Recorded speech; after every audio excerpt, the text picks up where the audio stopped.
Isang mapagpalang araw sa inyong lahat.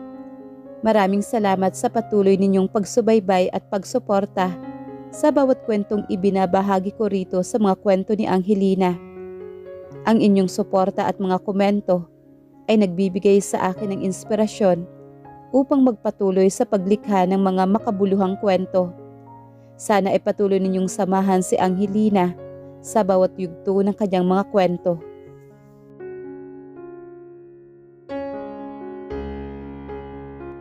Matapos ang emosyonal na muling pagkikita sa dalampasigan, hindi muna binalik ni Eliseo si Fatima sa dambuhalang mansyon ng Camorra. Sa halip, giniyan niya ang asawa patungo sa isang tagong daanan sa ilalim ng matatarik na talampas ng Sicily. Doon nakatagong isang ultra-modernong bunker, isang ligtas na kuta na may sariling supply ng kuryente, mga armas at mga monitor na nakakonekta sa buong satellite ng mundo.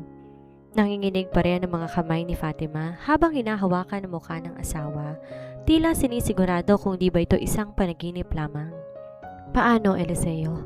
Umiiyak na tanong ni Fatima habang nakasandal ang kanyang ulo sa dibdib ng kapo.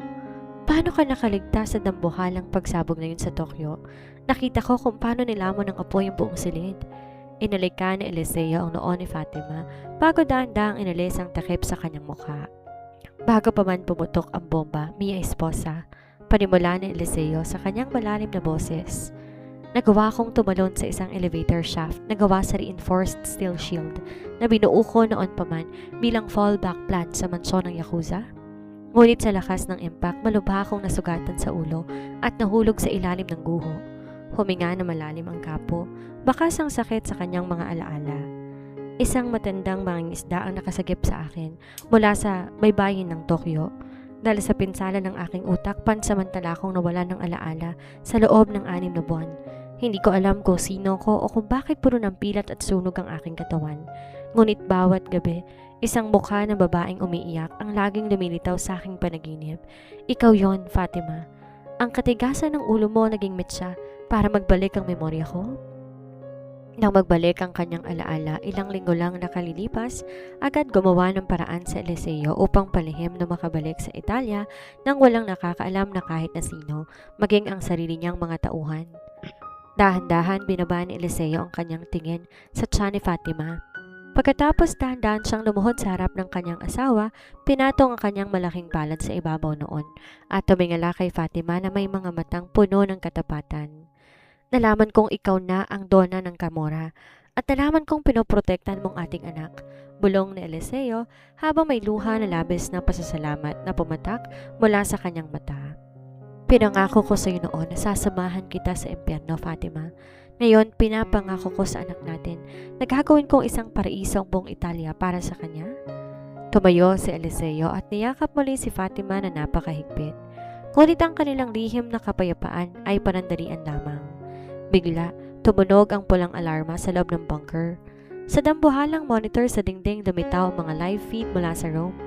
Ang mga nakatagong kamera ng Camorra nagpapakita ng isang lihim na pagpupulong ng mga nagre-rebelding pamilya ng mafia sa Italia. Habang wala ka, Eliseo, seryosong wika ni Fatima, habang mabilis bumalik ang kanyang katigasan ng ulo at pagiging reyna. Nagsimulang mag-alsa ang iba pang mga pamilya sa Rome. Akala nila mahina ako dahil babae ako't nag-iisa.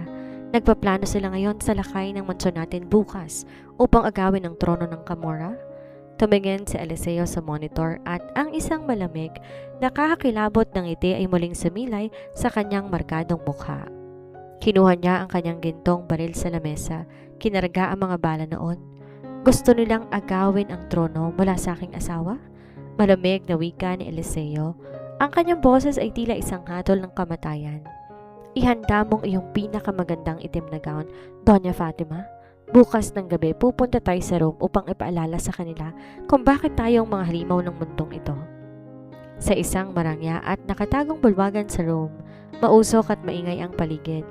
Nagtitipon ang mga pinuno ng 5 pinakamalalaking pamilya ng mafia sa Italia na dating sumasailalim sa kapangyarihan ng Camorra. Sa kabisera ng lamesa nakatayo si Don Fabricio, ang matandang leader na nangungunan ng rebelyon. Ilang araw na lang at tuluyan na natin mapapabagsak ang rehimen ng balo ni Eliseo.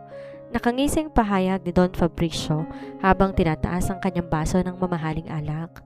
Isang dayuhang babaeng may bitbit na tiyan ang nagpapatakbo sa pinakamalakas sa sindikato sa Europa? Isang malaking kalokohan. Panahon na para bawiin ng tunay na dugo ng Italia ang trono. Siyang tunay. Sabay-sabay na tugon ay iba pang mga mafia bosses, sabay tawa ng malakas. Ngunit ang kanilang hagalpak biglang naputol nang ang dambuhalang pinto na gawa sa bakal ng bulwagan ay marahas na nayanig. Boom! Sa isang malakas na sipa, natanggal ang trangka ng pinto. Bumagsak to sa sahig na lumika na nakabibinging tunog. Ang usok mula sa labas, dahan-dahan pumasok sa silid. Kasabay noon ang tunog ng mababigat at seryosong mga yabag. Unang lumabas mula sa usok ni Fatima, suot ang isang eleganteng itim na gown na lalo nagpatingkad sa kanyang otoridad bilang donna. Diretso ang kanyang tingin at walang bakas ng takot sa kanyang mukha. Magandang gabi, mga Ginoo. Malambing na bati ni Fatima. Narinig kong pinag-uusapan ninyo ang aking trono. Fatima, bulyaw ni Don Fabricio, sabay hudyat sa kanyang mga armadong tauhan. Napakalakas ng loob mong pumunta rito ng nag-iisa. Mukhang gusto mo na talagang sumunod sa namayapa mong asawa. Sino nagsabing nag-iisa siya? Isang malalim, gumaralgal at pamilyar na boses ang umalingaw-ngaw mula sa likuran ni Fatima. Isang boses na nagpatayo sa balahibo ng bawat mafioso sa loob ng silid. Mula sa anino ng pinto, isang matangkad na lalaki ang humakbang pasulong. Nang tumama ang liwanag ng chandelier sa kanyang mukha, nanlaki ang mga mata ng lahat at ang ilan na bitiwan ng kanilang mga baso na nabasag sa sahig. Ang markadong mukha, ang kilalang pilat ng sunog, ang mga matang malamig pa sa kamatayan.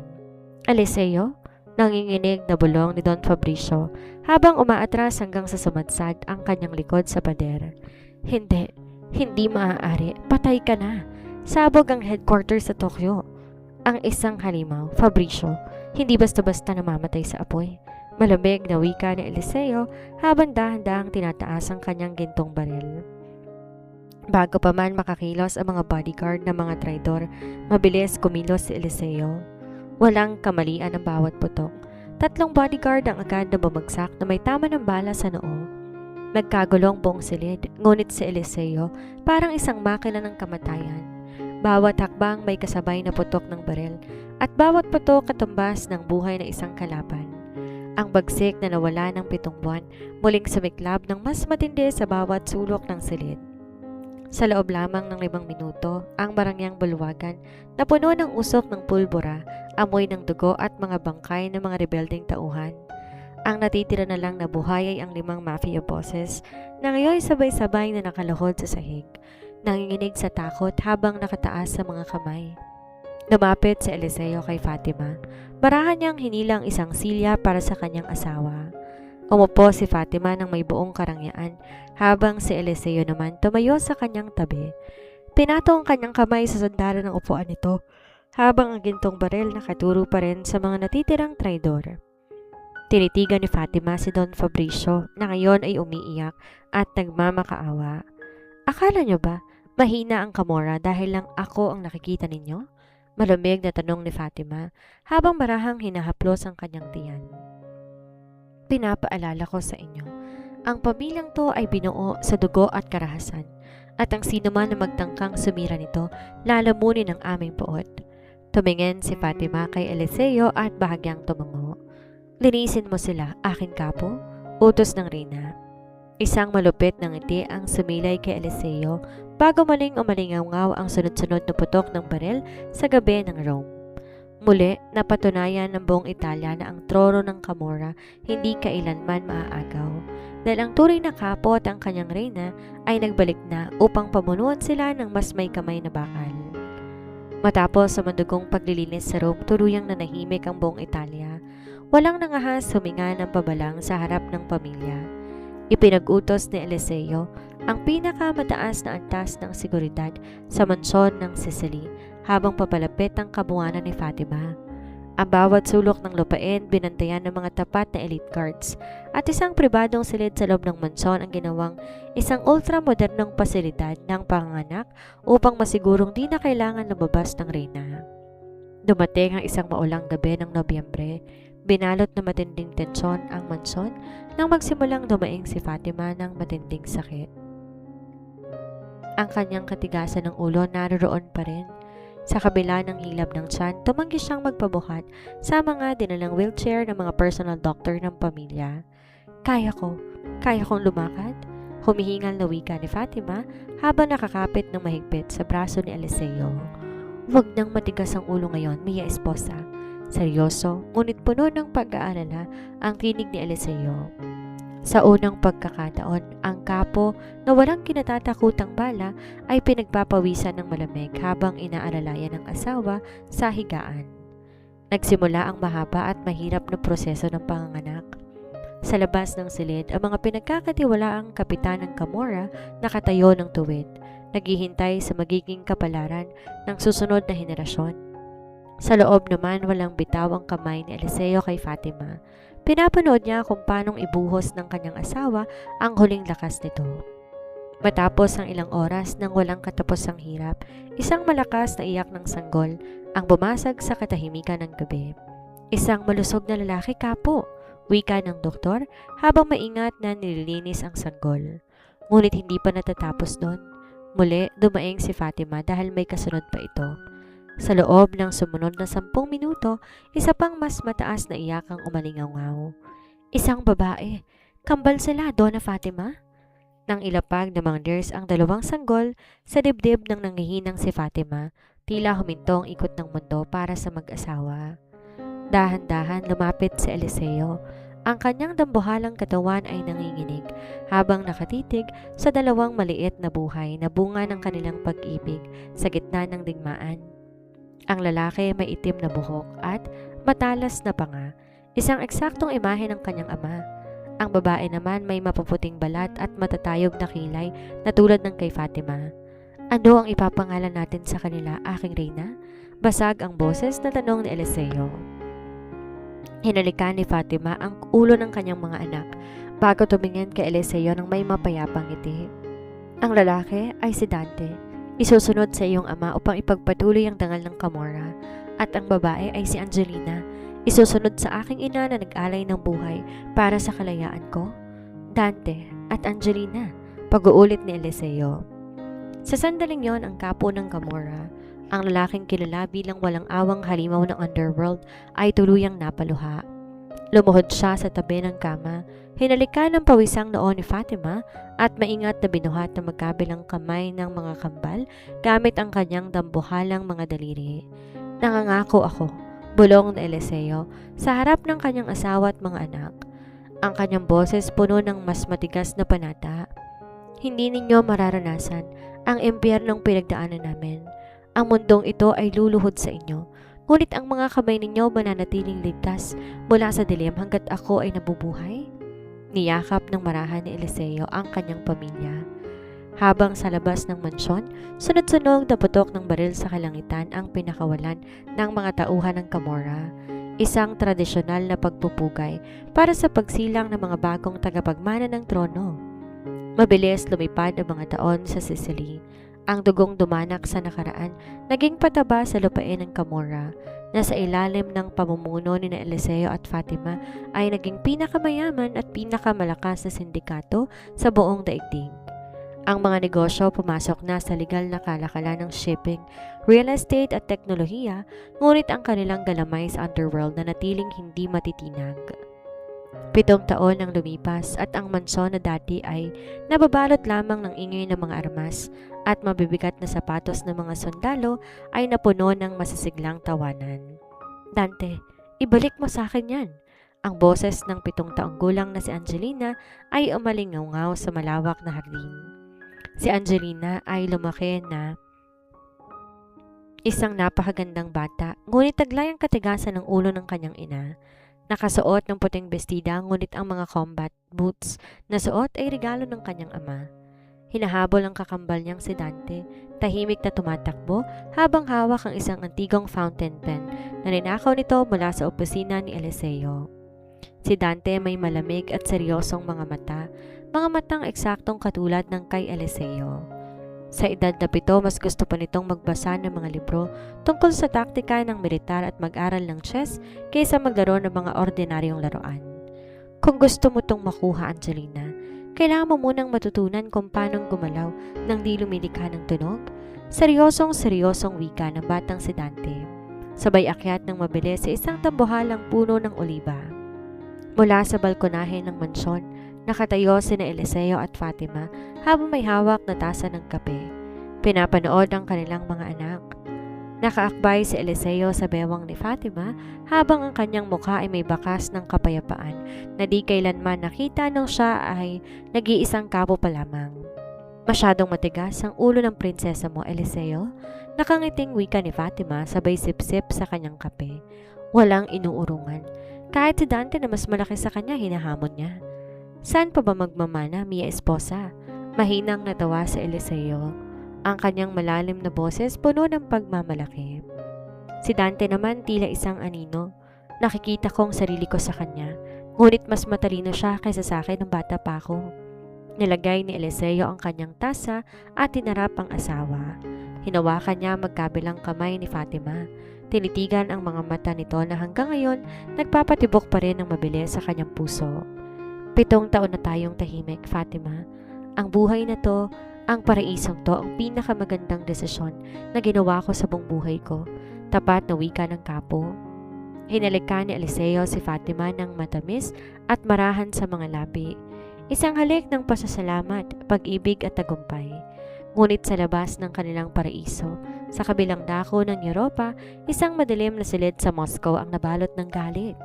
Isang lalaking may malaking tattoo ng oso sa kanyang likod ang nakatitig sa mga larawan ni Eliseo, Fatima at ng kambal na nakapaskil sa pader. Siya si Victor, ang nakababatang kapatid ng pinatay nilang Russian boss na si Alexei. 7 taon siyang nagtago. Nagpalakas ng puwersa, nag-ipon ng mga makabagong armas para sa isang layunin. 7 taon niyong ninanamnam ang kapayapaan, Eliseo. Malamig na wika ni Victor habang tinatarak ang isang patalim sa larawan ng kambal na sina Dante at Angelina. Ngayon, panahon na para maranasan mo kung paanong mawala ng pamilya. Malamig ang simoy ng hangin sa Palermo ng hapon na yon. Pauwi ng kambal mula sa kanilang pribadong paaralan, lula ng isang bulletproof na SUV na napapaligiran ng 2 pang sasakyan ng mga elite bodyguards ng Camorra.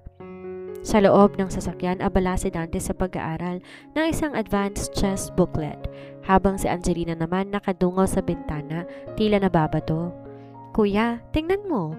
Biglang wika ni Angelina, sabay turo sa unahan. Bago pa man makasagot si Dante, isang dambuhalang delivery truck ang biglang humarurot mula sa isang intersection at marahas na bumangga sa unang sasakyan ng kanilang convoy. Ambush! Protektahan ng mga bata! Sigaw ng head bodyguard na si Marco na nasa tabi ng driver. Mabilis pinalibutan ng 3 itim na van ang SUV ng mga kambal. Bumaba mula ron ng mga armadong lalaking nakamaskara, may hawak na matataas na uri ng baril. Mga tauhan ni Victor na ipinadala upang kunin ang mga tagapagmana ng Camorra. Nagsimula ang isang matinding putukan. Paulit-ulit tinatamaan ng bala ang makapal na pinto ng SUV ng mga bata. Dante, Angelina, dapa! Utos ni Marco habang binubuksan ang pinto upang gumante ng putok. Ngunit sa kasamaang palad, isang bala ang tumama sa driver at isang sniper mula sa malayo ang bumasag sa windshield dahilan upang matumba rin si Marco. Naiwang mag-isa ang 7 taong gulang na mga kambal sa loob ng dugoang sasakyan. Isang malaking lalaking Ruso ang sumunggab sa pinto sa likod. Winasak ang lock gamit ang isang crowbar at marahas na binuksan to. Halika rito, munting prinsesa. Nakangising bulyaw ng Ruso, sabay hila sa braso ni Angelina. Ngunit nagkamali siya ng binitawang salita. Sa likod ng takot, sumiklab ang katigasan ng ulo ni Angelina. Palihim niyang kinapa ang maliit na silver na kutsilyong palaging nakatago sa loob ng kanyang combat boots, isang regalo mula sa kanyang ina. Bitawan mo ko, hayop ka? Sigaw ni Angelina. Sa isang iglap, buong lakas niyang sinaksak at nilit ang kutsilyo sa pulso ng lalaki. Napasigaw sa matinding sakit ang Ruso at nabitawan si Angelina. Habang umaatras ang nasugatang lalaki, hindi rin nag-aksaya ng oras si Dante. Sa kabila ng murang edad ang kanyang mga mata nanatiling malamig at kalkulado tulad ng kanyang ama. Gumapang siya tungo sa unahan ng sasakyan. Hinila ang barel mula sa bewang ng walang malay na si Marco at tinutukto sa bintana. "Dapa, Angelina!" sigaw ni Dante. Bagamat gulat sa lakas ng recoil ng baril, nagawa ni Danteng patamaan ang gulong ng isa sa mga van ng kalaban na nagtatangkang humarang sa kanilang daan, dahilan upang magkaroon ng komosyon sa labas. Sakto sa sandaling yon, isang nakakabinging tunog ng humaharurot na makina ng sports car ang narinig mula sa dulo ng kalsada. Isang pulang Ferrari ang mabilis na dumating, nagdrift sa gitna ng bakbakan at huminto sa tapat ng SUV. Bumaba mula ron si Eliseo. Galit ang mukha ng kapo. Ang kanyang mga mata nag-aapoy sa puot ni isang amang ginalaw ang pinakamahalagang yaman. Hawak ang 2 gintong barel, naglakad siya pasulong habang walang humpay na nagpaputok. Sa loob lang ng 3 minuto, tinalupa ni Eliseo ang natitirang mga kalaban. Ang mga sumubok tumakas isa-isang binaril sa likod. Nang matapos ang putukan, mabilis binuksan ni Eliseo ang pinto ng SUV. Binuhat ang magkabilang kambal. Niyakap sila na napakahigpit sa kanyang malawak na dibdib. "Ayos lang ba kayo? May sugat ba kayo?" Nag-aalalang tanong ni Eliseo, habang ang kanyang boses ay nanginginig. "Ayos lang kami, Papa. Pinrotektahan ko si Angelina." Seryosong sagot ni Dante bagamat bakas ang pamumutla sa kanyang mukha. Nilapag sila ni Eliseo sa loob ng kanyang kotse. Tumingin ang kapo sa mga bangkay ng mga Ruso sa paligid, partikular sa isang tattoo ng oso na nakita niya sa braso ng isa sa mga ito. Napakuyom ang kanyang mga palad hanggang sa magdugo ang kanyang mga kuko. Nagsimula ang panibagong impyerno at sa pagkakataong to ang kanyang mga anak ang nakataya. Nang makabalik sina Eliseo at ang kambal sa mansyon sa Sicily, sinalubong sila ni Fatima sa pintuan. Na makita ang mansyon ng dugo sa damit ng kanyang mga anak, tila tumigil ang pagtibok ng puso ng reyna. Agad niyang binuhat at nirebisa ang katawan ni Dante at Angelina. Na masiguro niyang galing sa mga kalaban ng dugo, hinalikan niya ang mga ito at iniutos sa mga nurse na dalhin muna sila sa kanilang silid. Nang maiwan sina Eliseo at Fatima sa malawak na sala, binalot na nakakabinging katahimikan ng silid. "Mga Ruso, Fatima," malamig na wika ni Eliseo habang nililinis ang kanyang gintong barel. "May tattoo ng oso ang mga umatake. Si Victor ito, ang kapatid ni Alexei. 7 taon siyang nagtago upang mag-ipon ng lakas. At tinayaan mong makalapit sila sa mga anak ko?" Ang boses ni Fatima gumaralgal. Hindi dahil sa takot kundi sa nag-aapoy na galit. Ang katigasan ng ulo na natutulog ng 7 taon tuluyan ng sumabog. "Ipangako mo sa akin, Eliseo. Ipangako mo na protektado mga anak natin." "Naka-lockdown na ang buong Sicily, Mia Esposa," seryosong sagot ni Eliseo habang tumatayo upang hawakan ng asawa. "Manatili ka rito kasama ng mga bata. Ako ang tatapos kay Victor." "Hindi, Eliseo," mariing bawi ni Fatima sabay tabig sa kamay ng kapo. "Muntik nang mamatay ang aking ina dahil sa mga Ruso at Yakuza. Ngayon, ang mga anak ko naman ang tinatarget nila. Isang malaking pagkakamali na ginising nila ang natutulog na halimaw sa katauhan ko." Nang sumapit ang kalaliman ng gabi, palihim na binuwag ni Fatima ang utos ng lockdown ni Eliseo para sa kanya. Ginamit niyang sariling unit, ang Leombre Nere, The Black Shadows, isang elite group ng mga babaeng assassins na siya mismo nagsanay sa loob ng 7 taon para sa mga ganitong emergency. Suot ang masikip na tactical gear at armado ng 2 maiksing submachine gun, pinangunahan ni Fatima ang paglusob sa isang lihim na safe house ng mga Ruso sa daungan na Naples na natutuntunan ng kanyang mga spy network. Walang babala, pinasabog ng unit ni Fatima ang pinto ng safe house. "Sino kayo?" Isang Rusong bodyguard ang di na natapos ang sasabihin nang tadtarin siya ng bala ni Fatima sa dibdib. Pumasok si Fatima na parang anghel ng kamatayan. Ang kanyang mga matay walang emosyon, walang takot at walang awang pumapatay. Sa bawat sulok ng safe house umaalingaw-ngaw ang hiyaw ng mga kalaban. Isang Ruso ang nagtangkang sumuntok sa kanya, ngunit mabilis tong iniwasan ni Fatima. Binuhat ang sariling tuhod, binali ang leeg ng lalaki bago to binaril sa ulo. "Nasaan si Victor?" Bulyaw ni Fatima habang tinatampal ang mukha ng dugo ang kanang kamay ng mga Ruso na naiwang buhay sa sahig. Hindi ko alam. Pakiusap. Nagmamakaawang sagot ng lalaki. Di na nag-aksaya ng oras si Fatima. Binaril niya ito sa noo ng walang pag-aalinlangan. Tumingin siya sa kanyang paligid, puno ng bangkay, dugo at pulbura ang buong silid. Pinakita ni Fatima sa gabing iyon na ang isang inang nagpoprotekta sa kanyang pamilya ay mas nakakatakot kaysa sa kahit anong halimaw ng mafia. Ngunit sa likod ng kanyang likuran, isang pamilyar na anino ang dahan-dahan naglakad papasok sa dugoang safe house.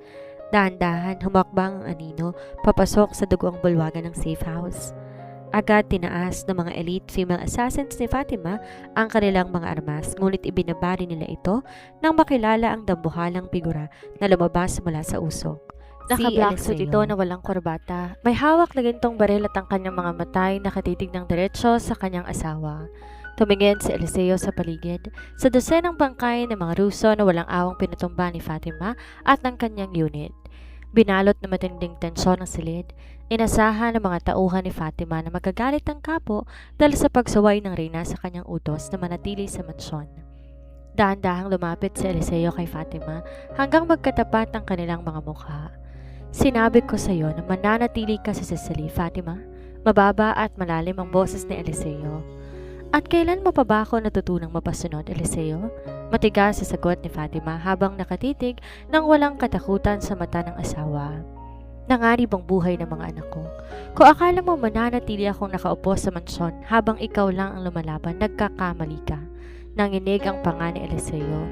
Tinitigan niya ang mukha ng kanyang asawa. Ang magandang mukha na nabahira ng kaunting tilamsik ng tugon ng kalaban. Ang matitigas na mata na nagpakita kung bakit ito ang karapat-dapat na reyna ng Camorra. Sa halip na magwala sa galit, isang pamilyar at nakakakilabot ngunit mapagmahal ng ngiti ang dahan-dahang sumilay sa markadong mukha ni Eliseo. Clap, clap, clap. Marahan siyang pumalaklak bago binuhat ang kanyang kamay upang dahan-dahan punasan ng dugo sa pisngi ni Fatima gamit ang kanyang hinlalaki. Iyan ang aking reyna. Bulong ni Eliseo na may halong paghanga. Yan ang matigas ang ulong babae na pinili kong makasama sa impyerno. Tama ka, nagkamali ako na pakiusapan kang magtago. Kinaraga ni Eliseo ang kanyang baril at tumayo sa tabi ni Fatima. Humarap sa madilim na pasilyo ng safe house kung saan may mga natitira pang armadong Ruso na nagtatangkang kumante. Kung ganon, tapusin natin to na magkasama. Mia esposa, wika ni Eliseo. Sundan mo ang dalaw ko, aking kapo. Nakangising tugon ni Fatima. Sa gabing yon sa Naples, nasaksihan ng gabi ang perpektong koordinasyon ng dalawang halimaw ng underworld. Magkasabay silang sumugod sa pasilyo. Si Eliseo ang nagsisilbing kalasag gamit ang kanyang dambuhalang katawan at lakas, habang si Fatima naman ang mabilis na aninong pumapatay sa mga kalaban mula sa blind spots.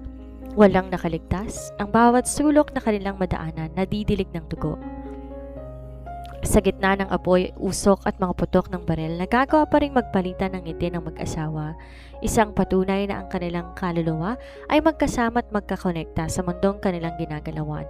Sila'y hindi lang mag-asawa, sila ang pinakamapanganib na tandem sa buong daigdig. Natapos sa magandang gabi na may tagumpay para sa mag-asawa, ngunit ang kanilang kasayahan panandalian lamang. Pagbaba pa lang nila Eliseo at Fatima sa kanilang sasakyan, pagdating sa mansyon sa Sicily, sinadubong sila ng kanilang pinagkakatiwalaang kapitan na si Marco, na bagaman may benda sa balikat mula sa nakarang ambush, ay maputla ang mukha at nanginginig ang buong katawan. Kapo, Donna! Basag ang boses ni Marco. Di makatingin ang diretsyo sa mag-asawa. Patawarin ninyo po kami. Pinasok po ang mansyon. Nabitawan ni Fatima ang hawak na submachine gun. Agad silang sumugod ni Eliseo sa loob ng palasyo. Sinalubong sila ng iyak ng mga katulong at ang nagkalat na basag ng mga salamin. Sa gitna ng sala nakaupo ang 7 taong gulang na si Dante, tahimik, nakayuko at mahigpit na nakakuyom ang maliliit na palad habang may natuyong luha sa pisngi. Ngunit wala sa tabi niya ang kakambal, wala si Angelina. Sa dambuhalang puting dingding ng sala may nakasulat gamit ang pulang dugo. Isang buhay para sa buhay ng aking kapatid. Ang anak mong babae, Eliseo, ang magbabayad sa Moscow. Victor. Gumuho ang buong mundo ni Fatima sa sandaling yon. Napalod siya sa sahig, napahawak sa kanyang dibdib, habang ang isang matinding hiyaw ng sakit at galit ay kumawala sa kanyang mga labi. Hindi! Angelina! Iyak ng isang ina na tila pinipiga ang puso. Ang espiya pala ni Victor sa loob ng mansyon ginamit ng pagkakataon habang lahat ng elite guards nakatutok sa lockdown sa labas at ang mag-asawa ay nasa Naples upang itakas sa maliit na prinsesa. Mabilis lumapit si Eliseo kay Fatima. Sa kabila ng matinding galit na nararamdaman na dahan-dahang nagpapaitim sa kanyang paningin, pinilit niyang maging matatag. Inawakan niya si Fatima sa magkabilang balikat at pilit iniharap ang mukha ng asawa sa kanya. Nanginginig ang boses kapo, ngunit ang bawat salita ay may bigat ng isang sumpa. Tumingin ka sa akin, Fatima. Tumingin ka sa akin. Mariing utos ni Eliseo habang ang mga luhang nagmula sa puot, dahan-dahan pumapatak mula sa kanyang mga mata. Hahanapin natin ang anak natin at sisiguraduhin ko walang matitirang buhay sa kanila. Kahit ang huling lahi ng mga Ruso sa mundong to, uubusin ko. Tumayo si Eliseo, binuhat ang dugo ang gintong baril mula sa lamesa at humarap sa kanyang natitirang armada na ngayon nakayoko sa labas ng mansyon, naghihintay ng utos ng kamatayan. Ang natutulog na halimaw ng Camorra tuluyan ang pinakawalan at sa pagkakataong to walang sino mang makakapigal sa kanyang paghasik ng lagim sa karagatan. Habang binalot ng matinding pagluluksa at galit ang mansyon sa Sicily, malayo sa baybayin ng Italia, sa gitna ng maalon at madilim na karagatan ng Mediterranean, isang abandonadong cargo ship ang tahimik na naglalayag. Sa loob na isang madilim, malamig at amoy kalawang na silid sa pinakailalim ng barko, nakagapo sa isang lumang silyang bakal ang 7 taong gulang na si Angelina. Ang kanyang puting bestida may mancha ng dumi, ngunit ang kanyang mukha walang bakas ng luha. Bumukas ang bakal na pinto at pumasok si Victor, kasunod ang dalawa nitong armadong tauhan. May hawak siyang baso ng alak at nakangising tinitigan ang maliit na batang babae. Mukhang di ka umiiyak, munting Reyna. Paranadyo ni Victor habang lumuluhod sa tapat ng silya ni Angelina upang pantayan ang tingin nito. Alam mo ba kung nasan ka? Alam mo ba kung anong gagawin ko sa iyo kapag dumating ang demonyo mong ama? Tinitigan siya ni Angelina ng diretso sa mga mata. Sa edad na 7, ang aurang pinakita ng bata ay hindi aura ng isang biktima. Ang kanyang mga kilay nakataas at ang katigasan ng ulo na nakuha niya kay Fatima ay mas lalo naging matalas sa gitna ng panganib. Akala mo ba natatakot ako sa iyo? Matapang na wika ng bata. Ang kanyang boses ay malinaw at walang panginginig. Nakita ko kung paanong pumatay ang papa ko. Isang putok lang, sabog ang ulo mo. At ang mama ko, mas nakakatakot siya sa'yo kapag nagalit. Natigilan si Victor. Ang ngisi sa kanyang muka, dahan-dahang napawi. Napalitan ng pagkainis at bahagyang kaba. Di niya akalaing ang isang 7 taong gulang na bata ay may ganitong uri ng katatagan ng loob. Matapang ka, dahil wala pang kamatayan sa harapan mo. Malamig na bulyaw ni Victor sabay tayo at talikod. Bantayan niyo siya ng maigi. Huwag ninyong tatanggalin ang mga gapos. Nang masarang muli ang pinto at maiwan mag-isa si Angelina, doon na mabilis gumana ang matalas na isip ng batang prinsesa. Hindi siya basta bata, anak siya ni Eliseo at Fatima. 7 taon siyang pinaligiran ng mga taktika ng digmaan. Palihim na inikot ni Angelina ang kanyang mga kamay sa likod ng silya. Kanina pa niya napapansin na ang kabit ng bakal ng sandata ng isang malaking tornilyo na medyo maluwag at may matalas na dulo dahil sa kalawang. Ginamit niya ang katigasan ng kanyang ulo upang tiisin ang sakit habang paulit-ulit na ikinukuskus ang makapal na lubid sa mataas na dulo ng tornilyo. Kahit na nagsisimula ng maggasgas at magdugo ang balat ng kanyang maliliit na pulso, hindi siya huminto. Darating sila papa at mama, bulong ni Angelina sa kanyang sarili habang patuloy sa paglalagari sa bukid.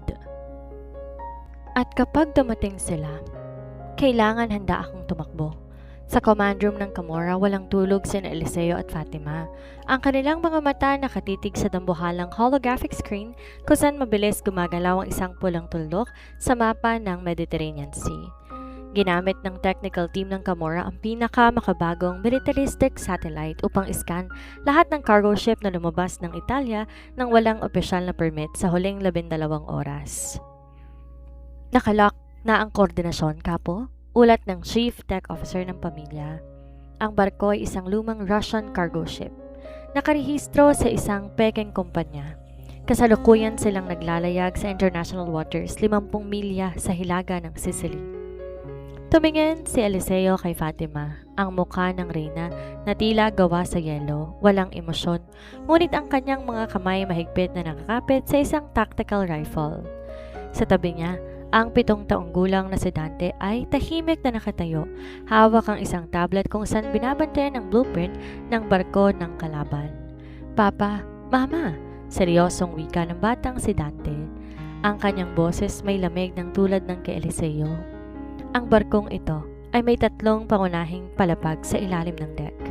Kung itatago lang nila si Angelina, naroon siya sa engine room o sa pinakailalim ng cargo hold upang hindi marinig ang kanyang sigaw. Hinalikan ni Fatima ang ulo ni Dante. Manatili ka rito sa base kasama si Marco, Dante. Kami ng papa mo ang magbabalik sa kapatid mo.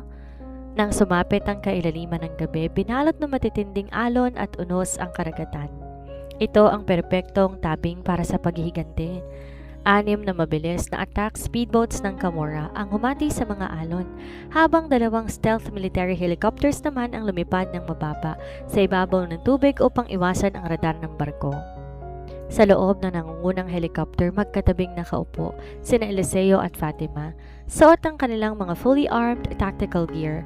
Walang salitaan ng mag-asawa, ngunit sapat na ang higpit ng pagkakahawak ng kanilang mga kamay upang magkaunawaan. Walang babala, walang negosasyon. Sa isang hudyat ni Eliseo, bago pa man makatunog ang mga Ruso sa loob ng barko, nagpakawalan ng 2 mini torpedo ang mga attack speedboats ng Camorra. Yumanig ang buong cargo ship upang pasabugin na Eliseo ang makina at hélice sa likod ng barko at tuluyan ng mawala ng kontrol at hindi na makatakas. Nawala ng kuryente sa buong barko. Tayong mga pulang emergency lights na lamang ang nagbibigay ng liwanag sa madilim na gabi. Sugod! Mariing utos ni Eliseo sa pamamagitan ng comms. Mabilis bumaba ang mga lubid mula sa helicopter patungo sa deck ng barko. Sina Eliseo at Fatima ang unang mabilis na dumadaos-dos pababa, ang kanilang mga paa marahas na lumapag sa bakal na sahig ng cargo ship. Kasunod ang daan-daang elite assassins ng Camorra. Sinimula ng pagbura sa huling lahi ng mga Ruso na nangahas sumawak sa kanilang prinsesa. Mabilis pinasok ni Eliseo at Fatima ang madilim at amoy kalawang na pasilyo ng barko. Bawat Ruso na humarang walang awang tinatapos ng kanilang sabay na putok. Sa ilalim ng kumikislap na pulang emergency lights, narating nila ang pinakamalalim na silid, ang control room sa ilalim ng deck. Sinipa ni Eliseo ang bakal na pinto. Sa loob, tumambat sa kanila si Victor. Nanginginig na ito sa galit at takot habang ang kanyang kaliwang bisig mahigpit na nakasakal sa leeg ng 7 taong gulang na si Angelina. At ang kanang kamay naman may hawak na baril na nakaturo sa ulo ng bata. "Huwag kayong lalapit," bulyaw ni Victor. Habang dahan-dahang umaatras patungo sa gilid ng silid kung saan may dambuhalang sliding door na bumubukas, diretso sa naglalakihang propeller shaft ng makina sa ilalim. "Isang hakbang nyo, pasasabugin ko ang utak ng prinsesa ninyo." Natigilan si Eliseo at Fatima. Binaba ng bahagya ng kapo ang kanyang bintong barel upang hindi magpanik ang kalaban. Ngunit sa likod ng lamig ng mukha ni Fatima, gumana ang kanilang lihim na koneksyon ng kanyang anak. Tinitigan ni Fatima si Angelina. Gamit ang matatalas na mata ng isang ina, bahagya siyang kumurap ng 2 beses. Isang signal na tinuro niya sa mga bata para sa oras ng panganib. Si Angelina, na kanina pa nakatapos sa paglagari ng lubid gamit ang tornilyo, naramdaman ang pagluwang ng hawak ni Victor dahil sa takot nito kina Eliseo. Sa isang iglap, taglay ang walang kapantay na katigasan ng ulo ng kanyang ina, buong lakas na itinapak at kinagat ni Angelina ang sugatang pulso ni Victor. Napasigaw sa matinding sakit si Victor at nabitawan ng bata. "Ngayon, Fatima, Sigaw ni Eliseo habang mabilis sumusugod pasulong upang hilahin si Angelina tungo sa likod ng asawa. Bago pa man makabawi si Victor, hinarang na siya ng nambuhalang katawan ni Eliseo. Isang brutal at madugong manumanong labanan ang sumiklab. Pinasadahan ni Eliseo ng isang matinding suntok sa panga si Victor, na sinundan ng siko sa tadyang. Sumuka ng dugo ang rugsong boss, ngunit dahil sa labis na pagnanais na makapaghiganti, nagawa nitong saksakin ng isang nakatagong patalim sa braso ni Eliseo. Hindi ininda ng kapo ang sakit. Ang kanyang mga mata ay nanatiling parang isang gutom na halimaw. Para sa pamilya ko, malamig na bulong ni Eliseo. Binuhat ni Eliseo ang nanghihinang katawan ni Victor gamit ang kanyang dambuhalang dalawang kamay. Sa isang malakas at marahas na tulak, inihagis niya si Victor habang papalabas ng sirang sliding door. Diretso sa ibaba kung saan umiikot ang dambuhalang bakal na propeller shaft ng makina ng barko. Isang huling hiyaw ng kamatayan ang narinig mula kay Victor bago to tuluyang lamunin ng kadiliman at naglalakihang makina. Tapos na ang huling banta ng mga Ruso. Pagaman tuluyan nang nahulog si Victor sa umiikot na dambuhalang makina ng barko, ang huling galamay ng kanyang paghihigante ay gumalaw bago pa man siya tuluyang malagutan ng hininga.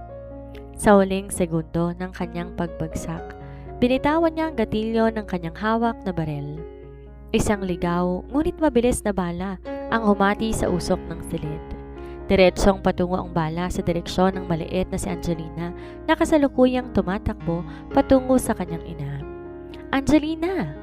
Walang pag-aalinlangan, binuwis ni Eliseo ang kanyang sariling katawan. Sinalo ng dambuhalang kapo ang bala upang magsilbing kalasag para sa kanyang anak. Ang malakas na impact ng bala ay bumasag sa katahimikan ng silid habang ito ay bumaon ng malalim sa kaliwang bahagi ng kanyang dibdib. Bumagsak ang dambuhalang katawan ni Eliseo sa bakal na sahig ng deck. Ang dugoang gintong baril ay naitapon sa isang tabi. Eliseo! Isang nakabibinging hiyaw ang kumawala sa mga labi ni Fatima. Ang katigasan ng ulo at pagiging matatag ng reyna tuluyan ng naglaho. Napalitan ng matinding takot habang sumusugod siya paluhod sa tabi ng asawa. Papa! Papa! Iyak ng maliit na si Angelina habang niyayakap ang dugo ang braso ng kanyang ama. Mabilis na pinindot ni Fatima ang kanyang mga palad sa dibdib ni Eliseo upang pigilan ang rumaragasang agos ng pulang dugo na unti-unting nagpapanipis sa hininga ng kapo. Nanginginig ang buong katawan ng reyna, ang kanyang mga luha malayang dumadaloy at tumahalo sa dugo sa kanyang mga kamay. Wag, Eliseo, tumingin ka sa akin. Wag mo kaming iwanan. Pagsusumamo ni Fatima, ang kanyang tinig ay basag na basag sa matinding emosyon. Nito lang tayo nagkasamang muli. May mga anak pa tayong kailangan palakihin. Wag ngayon, pakiusap. Dahan-dahan iminulat ni Eliseo ang kanyang mga mata. Sa kabila ng matinding sakit, sa unti-unting nagpapalamig sa kanyang katawan, isang pamilyar at banayad ng ngiti ang sumilay sa kanyang markadong mukha. Tinaas niya ang kanyang nanginginig na dugoang kamay upang haplusin ang pisngi ni Fatima bago binalingan ng tingin si Angelina. Nailigtas ko ang prinsesa natin, Fatima. Hirap at gumagaralgal na ang boses ni Eliseo habang ang bawat salita ay may kasamang dugo. Ayos na ako. Ligtas na kayo? Dahan-dahan na bumagsak ang kamay ni Eliseo mula sa pisngi ni Fatima. At ang kanyang mga mata ay tuluyan ng pumikit habang nawalan siya ng malay. Eliseo, mag-iising ka. Magsidatingan kayo dito, dalhin ang medical team ngayon din. Hysterical na sigaw ni Fatima sa kanyang comms habang binuhat ng ulo ng walang maling na asawa at mahigpit na sinubsob sa kanyang dibdib sa gitna ng nag-aapoy at lumulubog na barko. Ang 3 araw na sumunod ay tila 3 taon para kay Fatima. Ang pribadong ospital ng pamilya sa Palermo ay naging sentro ng mundo ng Camorra. Ang mga gwardya nakabantay sa bawat sulok, ngunit sa loob ng ICU, tanging tunog lamang ng monitor ang naririnig. Si Fatima ay hindi umalis sa tabi ni Eliseo. Ang malapag na reyna na kayang pumatay ng walang kurap, ngayon nakaupo na lamang sa isang silya. Ang kanyang mga mata ay namamaga at walang buhay, habang nakatitig sa dugo ang damit ng asawa na nakatabi sa isang upuan. Sa labas ng silid nakaupo ang mga kambal. Si Dante tahimik na nagbabasa ng libro, ngunit paminsan-minsan tinitingnan nito ang pintuan ng ICU ng may lalim sa kanyang mga mata. Si Angelina hindi humiwalay sa pagbabantay sa pinto. Ang kanyang maliliit na kamay ay mahigpit na nakahawak sa hawakan ng pinto. Tila pinipigilan ang kamatayan na makapasok. "Doktor, sabihin mo sa akin ang totoo." Malamig ngunit basag na boses ni Fatima nang pumasok ang pinuno ng surgical team sa gilid. Huminga ng malalim ang doktor. "Donna, ang bala ay huminto ng ilang milimetro sa kanyang puso. Nawalan siya ng labis na dugo. Ang kanyang katawan matibay, ngunit ang pagising niya nasa kamay na ng tadhana." Lumabas ang doktor. Naiwan mag-isa si Fatima.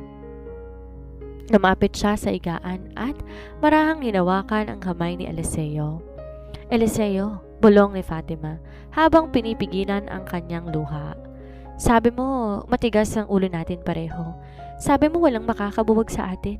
Ngayon, ang hamon ko sa'yo, gumising ka. Kung hindi ka gigising, ako ang magiging dahilan kung bakit hindi ka makakapagpahinga sa impyerno dahil hindi kita patatawarin sa pag-iwan mo sa akin."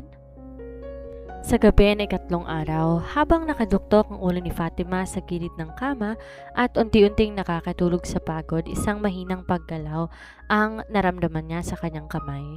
Isang pamilyar na kurot. Mabilis nagangat ang tingin si Fatima. Ang mga mata ni Eliseo, ang mga matang puno ng malamig ngunit mapagmahal na tingin ay dahan-dahan bumubukas.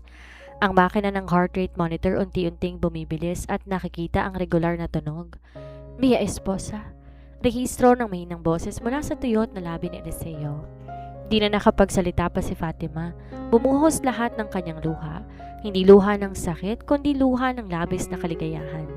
Tinawag niya ang mga doktor at sa isang iglap ang buong ospital na buhay. Ang kapo lumaban sa kamatayan hindi dahil sa medisina, kundi dahil sa pangakong binitawan niya sa kanyang pamilya.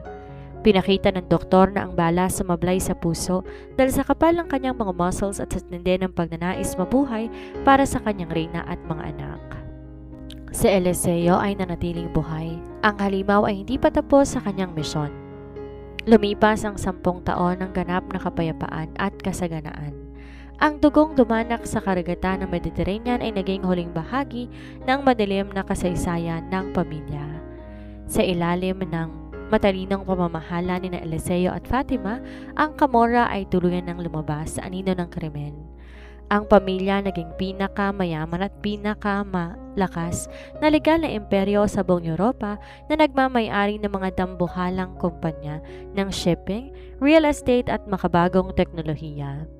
Ang eksena nagbukas na isang engkantado at marangyang kasalan sa hardin ng mansyon sa Sicily. Hindi para sa pag-iisang dibdib, kundi ang pagdiriwang na ika-18 kaarawan ni Dante at Angelina. Ang buong high society ng Europa, mula sa mga aristokrata hanggang sa mga kilalang negosyante, naroon upang magbigay pugay sa mga bagong tagapagmana. Si Dante, na ngayon ay 18 taong gulang na, ay nakasuot ng eleganteng itim na suit. Taglay ang tindig at seryosong mukha ng kanyang ama. Siya ang nakatakdang mamuno sa legal na imperyo ng pamilya.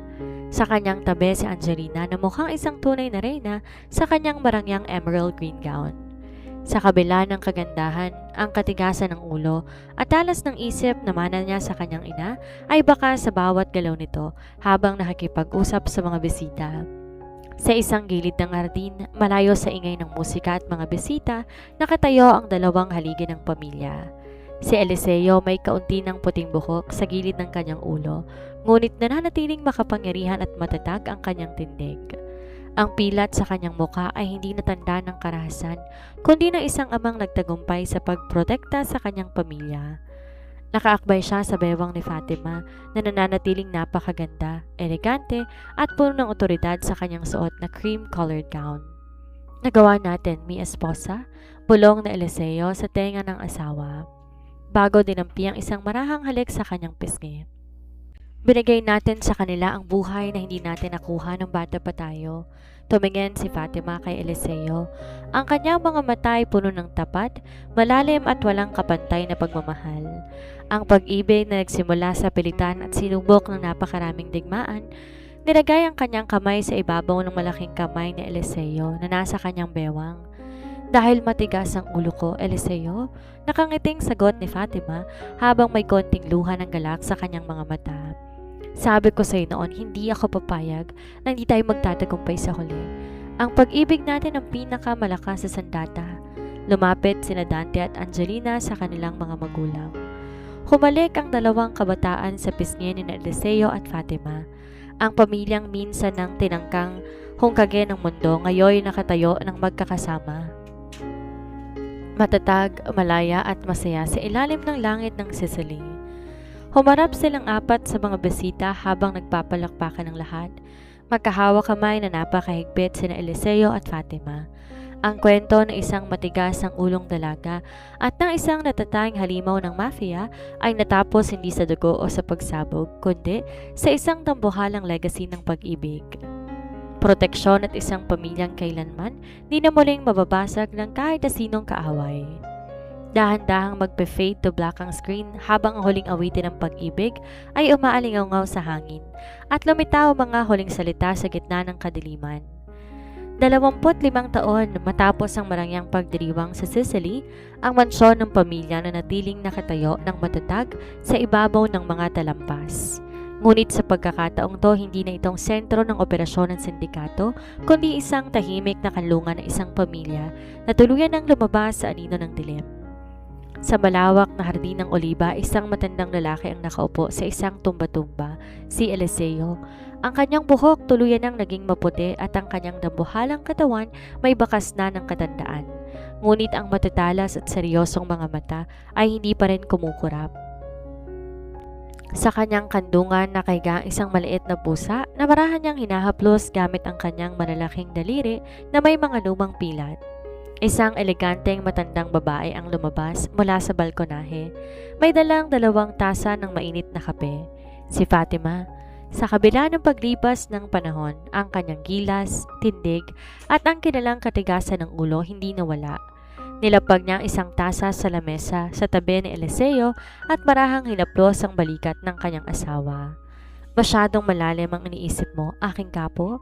Nakangiting wika ni Fatima habang umuupo sa tabi nito. Iniisip ko lang kung gaano kabilis ang takbo ng panahon, Mia Esposa. Malalim at gumaralgal ang boses ni Eliseo sabay hawak sa kamay ng asawa. Tumingin ka sa kanila. Sa dulo ng hardin tanaw ng mag-asawa ang kanilang mga anak at apo. Si Dante na ngayon isa ng ginagalang na dambuhalang businessman sa buong Europa, seryosong nakikipag-usap sa kanyang panganay na lalaki tungkol sa pamamalakad ng kanilang legal na shipping empire. Ang kanyang tindig saktong kopya ng kay Eliseo noong kabataan nito. Sa kabilang banda naman si Angelina na naging sikat na human rights lawyer at pilantropo. Kasalukuyang hinahabol ang kanyang maliit na anak na babae na tumatakbo sa damuhan, suot ng isang maliit na combat boots. Isang pamilyar na eksena na nagpatawa ng mahina kay Fatima. Ang katigasan ng ulo ng lahi natin na ipasa sa mga apo mo, Fatima, wika ni Eliseo na may halong pagmamalaki. Dahil kung hindi tayo naging matigas ang ulo, Eliseo, wala sila dito ngayon. Tapat na sagot ni Fatima. Ang pamilyang to ay binuo sa gitna ng digmaan, ngunit pinakilaki natin sila sa gitna ng kapayapaan. Yan ang tunay nating tagumpay.